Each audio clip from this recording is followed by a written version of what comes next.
Hi guys. Today we're going to continue on with The Storm Runner and we're on chapter 9.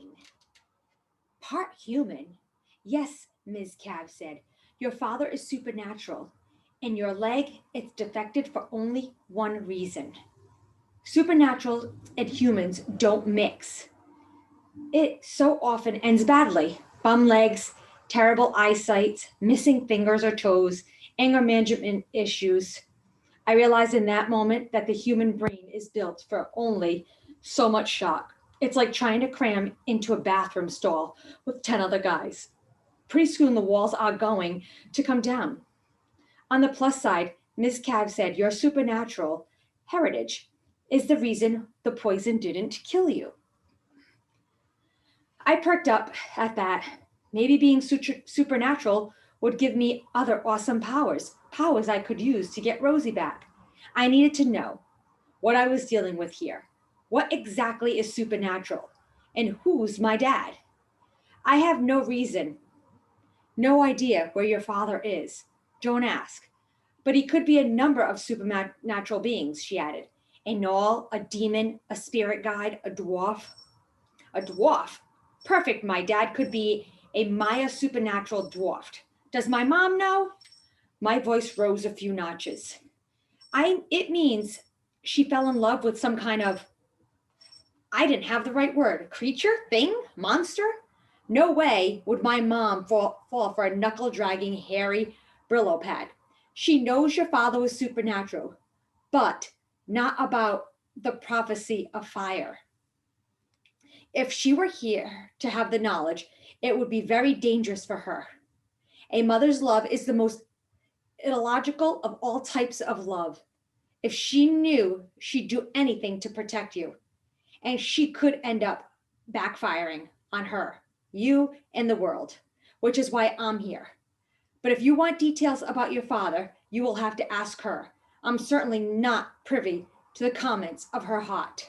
And Hondo, clueless. That figured. Then I thought about Mr. Ortiz. Was he some kind of Maya protector too? When I asked Miss Cab, she laughed. Heaven knows. The man is all human. I didn't know if that made me feel better or worse. My neck started to sweat. Why is all this happening to me now? Miss Cab threaded her fingers on her lap. Was meant to be. Why do you think you happen to live next door to the place where Al Pooch is imprisoned? Bad luck? You chose this place, or should I say the prophecy magic did. But I wasn't even born when we moved here. Your mother was pregnant with you.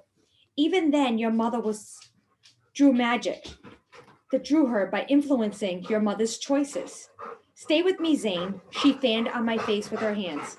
This isn't exactly where I wanted to be, out here in the middle of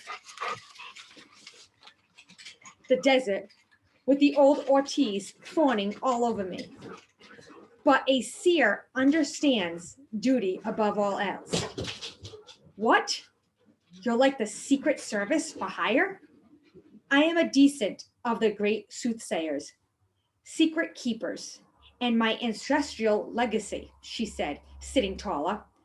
I protecting a secret that I and all those who went before me were bound to keep. Heat flashed through me, and you never thought to tell me any of this? It wasn't the time. Why is it the time now? When the demon runner escalated, things so close to the eclipse, I knew the prophecy was beginning to unfold. I didn't tell her I was the one who escalated things when I cleared the path to the cave so old Pukeface could send his stupid distress signal to his lame brain demon runners. I scratched my head. So let me get this straight. All these Maya, you, Brooks, the demon runner, are here because of a god has been giving has been living in its magical artifact in my volcano for hundreds of years, waiting for me to let him out? Yes. Haven't you ever wondered why you can see so clearly in the dark? Miss Cab asked. How did you? She let out a long breath. I know everything about you, Zane. I was there when you were born. I wanted to run home, and confront my mom about the supernatural dad to see if she could give me any more details. But right now, I had a more important goal. Okay, maybe two goals: find Rosie and stay alive. I said straight up, I need to go to Exobalab. Can you help me? Ms. Cab shook her head vigorously. You can't go to the land of the dead, Zane. Because I'm not dead? Because it's too big a risk. They don't exactly throw out the welcome mat for the living. And if you did show up, well, the underworld would suck you up and never let you go. Its inhabitants simply adores flesh. It's quite a delicacy, you know. I held my hand up in a sickened protest. I get it. I get it. I'm afraid you're going to have to accept the fact that Rosie's gone. Miss Cab looked genuinely sorry, but her words made me want to scream. Rosie was not gone. She couldn't be. I swallowed the lump in my throat. Fine, I managed. Then you could bring her back. I mean, you're powerful, sir. Yes, I know it was a stretch. I mean, they might need something with your skill set, right? You could use that maybe to negotiate or something. Zane, we have to focus on what's more pressing, keeping you safe. I sprang off the couch and started to pace like a maniac. Rosie needs me. I don't care about staying safe. This wasn't happening. I know I was selfish, maybe even stupid, but I couldn't get Rosie off my mind. I remembered the day I found her and how I pulled all the stickers out of her paws and gave her a bath. She was trembling all over, so I rolled her in a towel and held her close and promised I'd never let anybody hurt her again. I was a liar. Miss Cab unrolled the scroll and placed it on the coffee table. Pointing to a series of symbols, she said, Tomorrow is a solar eclipse, the day of reckoning, the day of numbers. It is when the prophecy of fire will finally unfold. We may need a good escape route. I wiped my sweaty, sticky palms across my jeans, but we still have a few hours left. Must be something we can do to get Rosie back. I don't want to give you false hope, Zane. Even if I could get her back, she wouldn't be the same dog. She'd be. She hesitated. Changed. Changed how? I don't know. But I've seen a few souls brought back and they were never the same. So it can't happen. And I didn't care if Rosie was a little different. I was different too. And I couldn't stand the idea of my dog being stuck in such a terrible place. Please, can you try? Zane, Miss Cab, raised a single brow and shook her head. I'd travel to another realm and leave you unprotected. It would go against my purpose and my nature. I am sorry. Rosie is not my concern. You are. And tomorrow, when your destiny is fulfilled, I must be here. I was getting pretty sick of people telling me I was going to set this puke monster free. I didn't care about him or the stupid prophecy of fire. Why would I release Al Pooch knowing he wants to destroy the world? And what's the deal, anyways? How come he hates humans enough to want to kill them all? It started years ago. The creator gods of the Huronka and the Qualakian were very powerful and wanted to make creatures to worship them, right? I said, and I read this creation story before. They made the first humans out of mud. And humans were weak and useless, she added. Couldn't even think, so the gods destroyed them. And then they made a different batch of humans out of wood. But they were dumb. Well, wood. So she ran her fingers across her throat like a blade. The god sure liked destroying things, didn't they? They wanted to get it right. They created a human that could think and mark time and keep records. Remembering the next part of the story, I smirked. So they made them out of corn? Made perfect sense. Miss Cab nodded. Those humans were smart and could understand too much, so their gods sent a great fog to obscure some of their knowledge.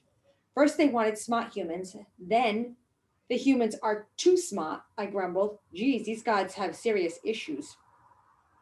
You gods could really use some psychoanalysts. They hate competition. How could humans ever compete against the gods? Have you ever heard of the hero twins? The brothers who tricked and killed some lords of the underworld? They had gotten 4 whole pages and 3 illustrations in my book. Those lords, she flapped, hand dismissively, were weak-minded monsters ruled by Al Pooch. Yeah, the hero part of the twin story had screamed a little overblown. Basically, they want a revenge because a few of the lords had killed their father and uncle. Miss Cab went on. After the twins tricked and killed the lords, the legend has it that the twins were defeated.